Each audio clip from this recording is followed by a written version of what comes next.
Well, it's over. Let's talk about that. The following is a world-class Bullshitters exclusive.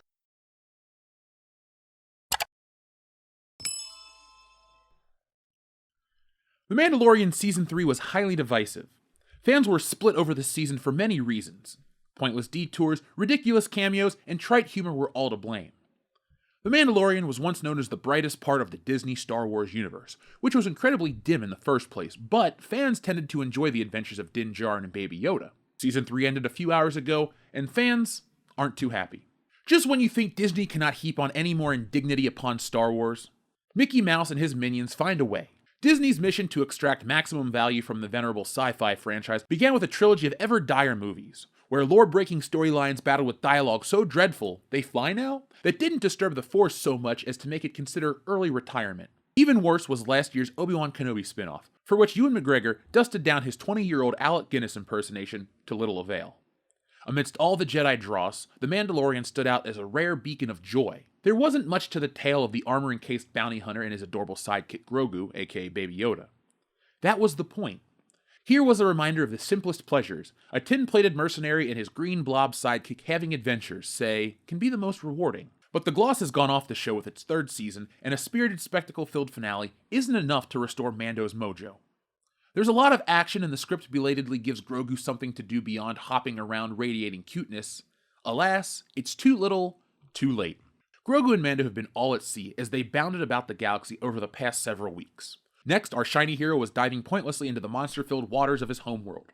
Rock bottom was achieved when Jack Black and the pop star Lizzo turned up for the mind-bending double cameo as an eccentric ruler of a planet overrun by crazy droids. Forget about chewing the scenery, Black and Lizzo licked it as if sampling banana-flavored wallpaper.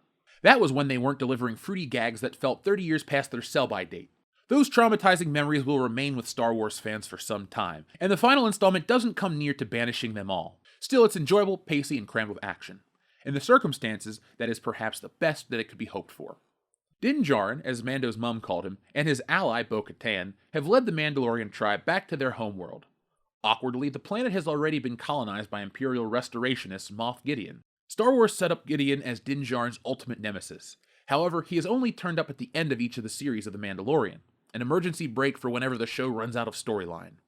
And so his apparent demise at the conclusion of this episode carries little weight, and that's assuming Disney has definitively killed him off. Nor is there any tension in Grogu's face-off with the Praetorian Guards.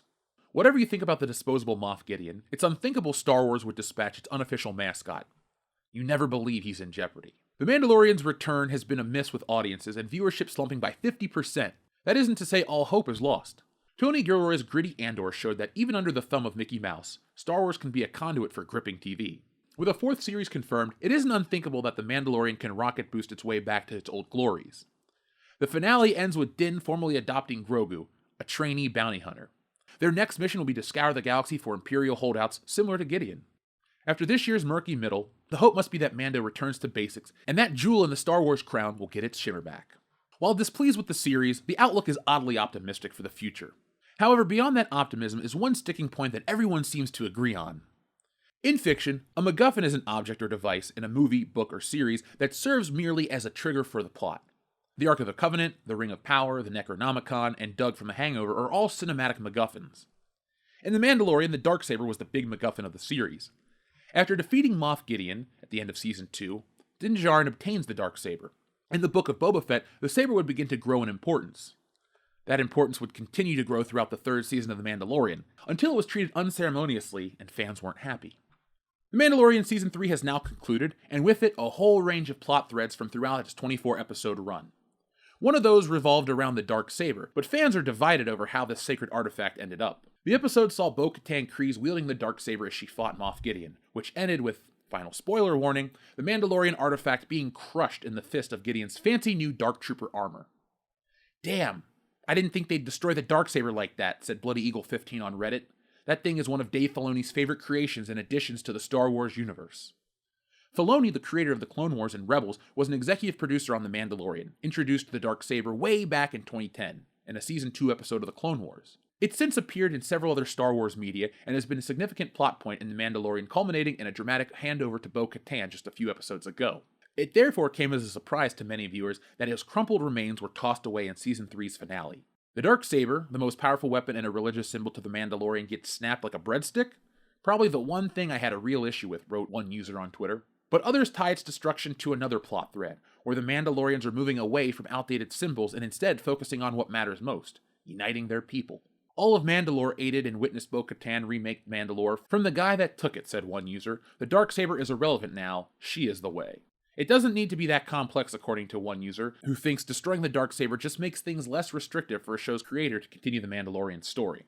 In a way, I'm glad the Mandalorian took back the planet without the Mythosaur's help, they said, and even happier that the Darksaber is no more, which they feel is an easy way ending the mythology around, dare I say, a MacGuffin. As for whether that story continues at all remains to be seen. Of course, The Mandalorian Season 4 has yet to be greenlit despite already being written. It's a pretty sure bet, though, especially since Filoni is getting his own Star Wars film that seems to be a culmination of all of his shows, including the upcoming Ahsoka. It's the Star Wars Disney trend to literally throw away legacy. See The Last Jedi for reference. Hell, see the sequel trilogy for a masterclass in how to destroy legacy. And that's what angers some fans. In storytelling, if you make something out to be incredibly important, it only makes sense for it to stick around. Fans feel like there was time wasted on irrelevant story threads. That's been the main criticism for this entire season. The show veered off into pointless side stories that didn't focus on the main character, Din Djarin. With that being said, this is not the official World Class Bullshitters review of the season finale or the season as a whole. The season had extreme highs and extreme lows, and I need some time to think about that, so check back on Saturday for a full season review. But The Mandalorian is over for now. Some are happy, some are not, but just wait until you hear what we have to say.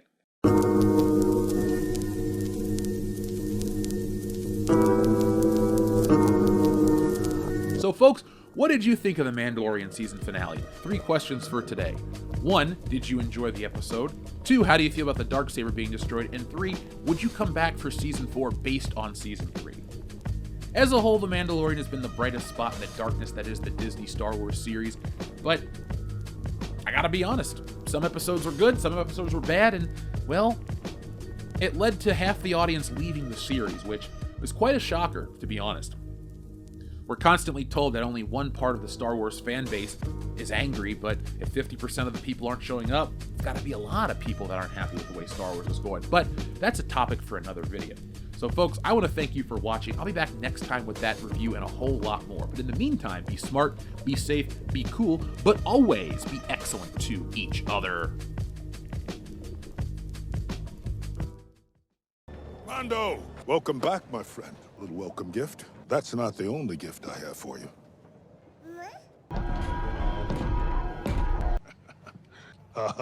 So what do you think? Maybe when he's older. No. What do you mean, no? I think he's saying he's old enough to operate it. Yes, yes, yes, yes, yes. No! You can't steal my catchphrase! No! Yes. No! Yes. No! Yes. No! No! No! Yes. No! Yes. No! Thanks for watching today's video. Yes, it's over, but don't cry because there's more, a lot more from World Class Bullshitters. And there's only one way to get it. Hit that subscribe button below. When you do that, you'll get notifications and updates from World Class Bullshitters every time we go live. Basically, you won't miss anything. And if there's one thing I hate, it's FOMO. But the thing most people hate more than FOMO is fear of missing out on World Class Bullshitters, because there's just some things you can't undo. So folks, do yourselves a favor and never miss anything from World Class Bullshitters. One last thing before you go, hit the thumbs up button. Not for our egos, no, they're big enough as this, but it does help us fight the algorithm here, and, well, it's man versus machine, and that's the real fight. But if that's not your battle, that's okay. There's one last way you can help WCBS, and that's going over to shopwcbs.com, picking up a t-shirt, a beer glass, a sweatshirt, a poster, all sorts of ways to back WCBS.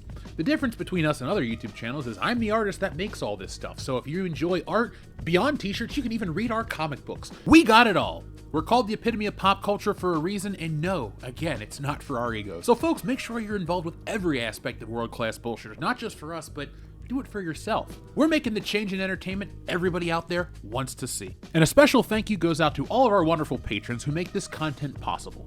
Go to patreon.com/worldclassbs to get involved and help out the channel.